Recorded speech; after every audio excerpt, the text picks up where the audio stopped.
Thank you, sir, for your kind words.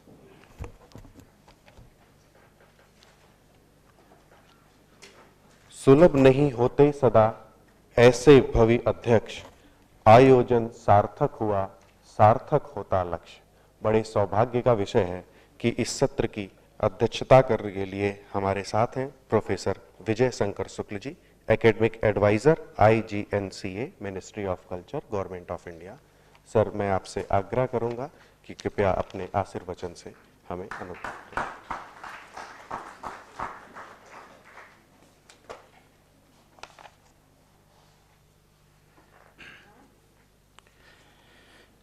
Bharti Bharti भी सजोषा इडा देवैर्मनुष्येभिरग्निः सरस्वती सारस्वतीभिरर्वाक् तिस्रो देवीर्बर्हिरेदं सदन्त। चैतन्यं शाश्वतं शान्तं व्योमातीतं निरञ्जनं बिन्दुनादकलातीतस्तस्मै श्रीगुरुवे नमः। परम सम्मान्य, वस्तुतः इस संगोष्ठी का जो मूल तत्व है, धर्म, विधि, आचार, व्यवहार, जिनके मन में वर्तमान रहता है, मन में स्थित होता है, यश्च मनसि धर्मेण, धर्म स्थित होता है। और धर्म का जो स्थान है वो न्याय मूर्तियों का विग्रह है, उनका स्वरूप है। और मेरा यह सौभाग्य है कि आज ऐसे दो मनीषियों के बीच में मुझे बैठने का अवसर मिला। परम श्रद्धेय सम्मान्य ऑनरेबल जस्टिस विजय लक्ष्मी जी, सम्मान्य न्यायमूर्ति प्रदीप कुमार श्रीवास्तव जी,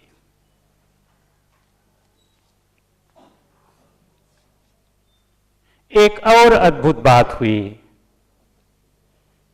इन संगोष्ठियों का उद्देश्य क्या है, विशेष रूप से जो विधि शास्त्र के क्षेत्र में प्रवर्तित हो रही हैं, यह विधि शास्त्र का क्या उपयोग है हमारी पारंपरिक ज्ञान परंपरा में, पारंपरिक ज्ञान पद्धति में। केवल एक ही तो तत्व है जिसके अन्वेषण के लिए हम लोग लगे रहते हैं,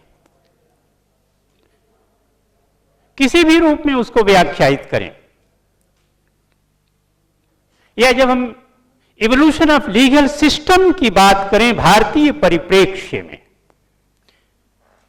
हमने आज तक पूर्णतः भारतीय परिप्रेक्ष्य में लीगल सिस्टम के इवोल्यूशन को देखा नहीं है। अगर देखा भी है तो उसको पूरी तरह से पिरोया नहीं है।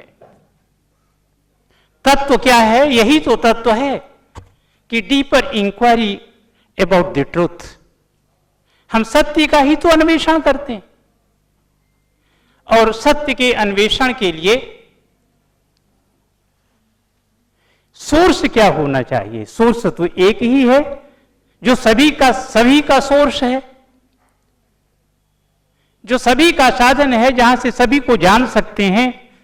वही तो एक मुख्य बिंदु है। और उस मुख्य बिंदु को हम कहां से जान सकते हैं? जब तक हम भारतीय दार्शनिक परंपरा और दार्शनिक संप्रदायों को न जानें। यह काशी हिंदू विश्वविद्यालय के विधि महाविद्यालय का सौभाग्य है, अथवा यह एक नई परंपरा है जो यहाँ के संकाय प्रमुख सम्मान्य उपाध्याय जी के माध्यम से प्रवर्तित हुई कि इस गोष्ठी का शुभारंभ भारतीय न्याय परंपरा के उस बिंदु से हुआ और उस आचार्य के उपस्थिति से हुआ।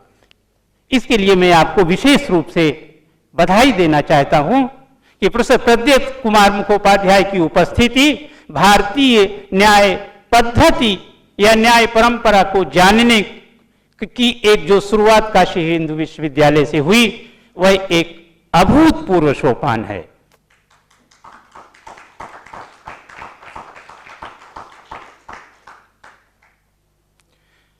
क्योंकि यह जो परंपरा है, इस परंपरा को न जानने से वो सारे बिंदु उपस्थित हो जाते हैं जिसकी चर्चा हमारे न्यायमूर्ति प्रदीप कुमार श्रीवास्तव जी कर रहे थे। हम एक भीड़ तैयार कर रहे हैं, वह भीड़ जो उस तत्व को प्राप्त करने में समर्थ नहीं है, उसको देखने में समर्थ नहीं है, क्योंकि जो देखने की प्रवृत्ति है हमारे भारतीय परंपरा में, वह प्रवृत्ति भी कहां से, किस शक्ति से मिलता है? उस शक्ति की उद्भावना भी होती है तो एक स्त्री तत्व से होती है। मुझे प्रसन्नता है कि इस सभागार में मैंने प्रारंभ में ही कहा कि इला भारती और सरस्वती के रूप में 3 देवियां यहां हमारे सामने विराजमान हैं। वह सदैव जो है इस सभागार, इस महाविद्यालय को उत्कर्ष की ओर ले जाएं, उस रूप में मैंने वेद भगवान विश्वामित्र के उस मंत्र का यहां स्मरण किया। वस्तुतः वह वंदना थी सम्मान्य आचार्य आभा त्रिवेदी जी की, आपकी और आपकी। तो इस रूप में कि न्याय व्यवस्था का प्रारंभिक बिंदु भी वहीं से शुरू होता है। जब मैत्रेयी ने कहा कि हमें कुछ नहीं चाहिए, एक ऐसा न्याय नहीं चाहिए जो भौतिकता की ओर ले जाए, जो समग्र राष्ट्र या समग्र हृदय का निर्माण ना करे, वह न्याय नहीं चाहिए, संपत्ति नहीं चाहिए, हमें तो वह तत्वानुबोध चाहिए, उसका अनुभव चाहिए। उसमें भगवान याज्ञवल्क्य ने 4 ही तत्व तो बताए थे, क्योंकि जो तत्व क्या है? सत्य का तत्व है। सत्य का तत्व जब तक न्यायमूर्ति के अंदर नहीं प्रतिष्ठित होता या न्याय की इच्छा रखने वाले के अंदर नहीं प्रतिष्ठित होता, तब तक तो न्याय की या विधि शास्त्र की या सत्य की जो यह परंपरा भारत में है, उसका तो कोई महत्व ही नहीं है। तो उन्होंने कहा, क्या आप सब जानते हैं, आत्मा व अरे दृष्टव्य श्रोतव्यो मंतव्यो निधिध्यासितव्य, जो मूल बिंदु हैं भारतीय विधि परंपरा के, ये परंपरा, पारंपरिक जो स्कूल पद्धति है भारत की, इसको भी हम सबको जानना पड़ेगा। हम शुरू कहां से करते हैं? हम बहुत ज्यादा देखते हैं तो अपने उत्तर पश्चिम को, उस स्कूल को देखते हैं, उस महाविद्यालय को देखते हैं जो तक्षशिला में था। हम दूसरी शताब्दी में आ जाते हैं, नालंदा की बात करते हैं, और बहुत ज्यादा पीछे चलते हैं तो हम आचार्य कौटिल्य की बात को सुनते हैं। लेकिन भारतीय परंपरा की ये व्याख्यान पद्धति है, ये केवल व्याख्यान है, सूचना है। उसका मूल बिंदु जो है वह उपनिषदिक परंपरा में है। पूरी की पूरी हमारी जो पारंपरिक विधि शास्त्र की शिक्षा की परंपरा है, वह परंपरा महर्षि गौतम के भी पीछे जाती है। तभी तो याज्ञवल्क्य ये 4 तत्व मिथिला स्कूल में देते हैं। वहां ये तत्व ये वस्तुतः है जो न्याय मूर्ति और न्याय की इच्छा करने वाले, जिसको हम कानूनविद कहें, उसके बीच में जो चर्चा है, उस चर्चा को हम आज जो बहस के रूप में कहते हैं, वो बहस नहीं है, वह तत्वान्वेषण है। हमारे आचार्य उसको तत्व बुभुक्षु कथा कहते हैं। वो तत्व के अन्वेषण के लिए, एक बताने के लिए, एक समझने के लिए भूखा है। तो ये जो पारंपरिक जो तत्व है, ये दर्शन से, चिंतन से, मनन से और इनके साथ विज्ञान से शुरू होता है। हमारी जो विधि की व्यवस्था है, हमारी जो विधि की जो साधना पद्धति है, वो केवल दृष्टि पर नहीं आधारित होती है। लोग कहते हैं कि भारत का कानून अंधा है, इसीलिए वो पट्टी लगी हुई है। वह ऐसा नहीं है। वह उस अंतश्चक्षु की उपस्थिति है कि बाह्य चक्षु का कोई यहाँ प्रमाण नहीं है। जो है ये अंतःचक्षु की पराकाष्ठा के कारण यहाँ ले जाते हैं। एक और बात भारतीय शिक्षण पद्धति के विषय में बता दें, भारतीय पारंपरिक चिंतन परंपरा में बता दें। भारत ही एक ऐसा राष्ट्र है जिसकी विधि है वो मानव कृति नहीं है, मनुष्य के द्वारा वो प्रवर्तित नहीं है। ये ब्रह्मांडीय व्यवस्था का प्रवर्तन है हमारे मानवीय लोक में। हमारा जो मूल तत्व क्या है? एक ही तो एक तत्व लेते हैं। हमारे यहाँ अद्वितीय एक तत्व है, अद्वितीय अर्थात जो अखंडनीय तत्व है, जो खंडित नहीं होती, जो अखंडनीय है उसी से देव तत्व का निर्माण होता है। अदिति अपने 8 पुत्रों को उत्पन्न करती है, 8 देवों को उत्पन्न करती है, 7 को तो देवलोक लेके चले जाती है, एक को न्याय की व्यवस्था के लिए प्रवर्तित करती है, वह है मार्तंड। तो जो मार्तंड की जो व्यवस्था है वो रीति की परंपरा है, नेचुरल ऑर्डर की परंपरा है। भारत की जो कास्मिक जो ब्रह्मांडीय जो नियम है वही नियम हमने लोक में धीरे धीरे उसको प्रवर्तित किए, जिसे हमने रीत नाम दिया, नेचुरल ऑर्डर नाम दिया।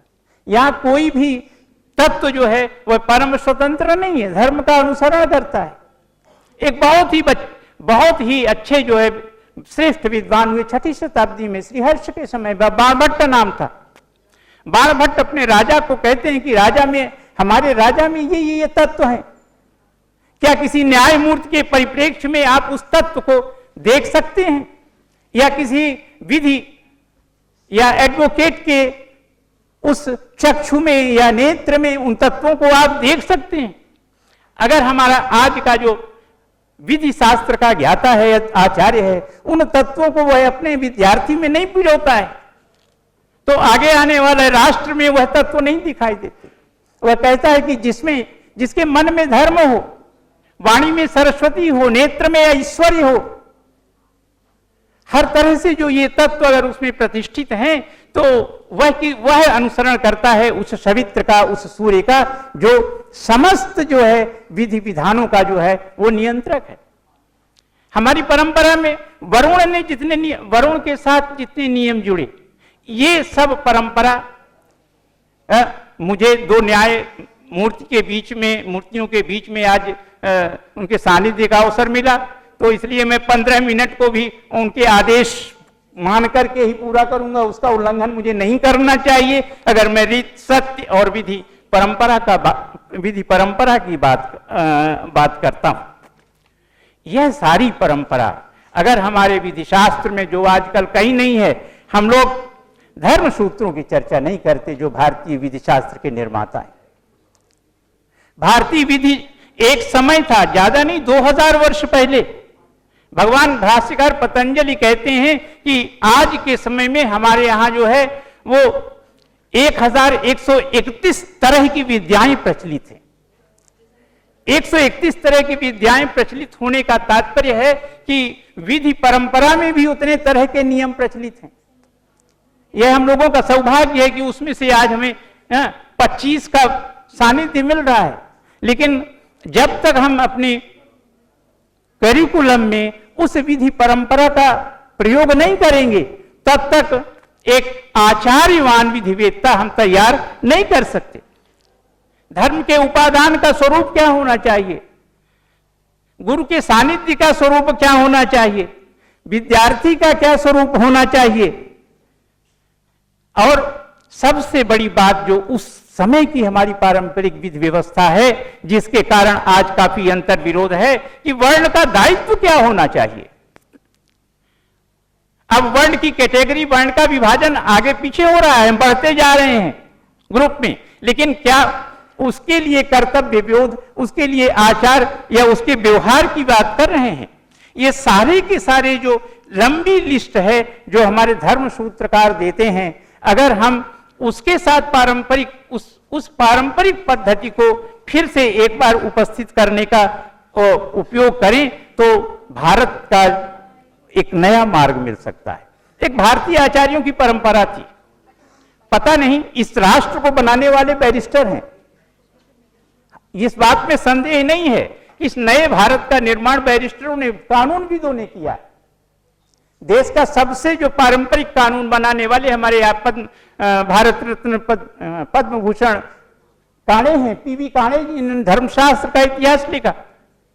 हमारे स्वयं जो आपके डीन रहे महामना मदन मोहन मालवीय जी, ऐसे एक लंबी फेरिस्त है।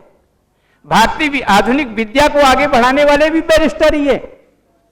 मैं तो स्मरण करता हूं एक ऐसे बैरिस्टर का जिसने अपनी पूरी कमाई एक विश्वविद्यालय की स्थापना करके भारत में प्रबुद्ध राष्ट्र प्रबुद्ध प्रदेश का निर्माण किया, सर हरिसिंह गौर की बात कर रहा हूं। लेकिन जो अभी तक जो कमी है, जो हमारी पारंपरिक पद्धति से अलग है, वह है अलग क्या है कि हमारी पारंपरिक पद्धति यह थी कि हम अगर एक शाखा से एक विद्या परंपरा को छोड़कर दूसरी विद्या परंपरा को उसमें ले आते हैं तो वह प्रायश्चित का भागी होता है, अर्थात उससे एक समृद्ध परंपरा नहीं बन सकती है। वैदिक स्वाध्याय के क्षेत्र में मैं बात कर रहा हूं। हमारा जो संविधान है कहीं न कहीं वह भी मूल शाखा परंपरा से ओतप्रोत न होने के कारण इन सब अनेक गोष्ठियों में अनेक प्रसंग उपस्थित हो रहे हैं। इस परंपरा में, इस परंपरा की देन क्या है?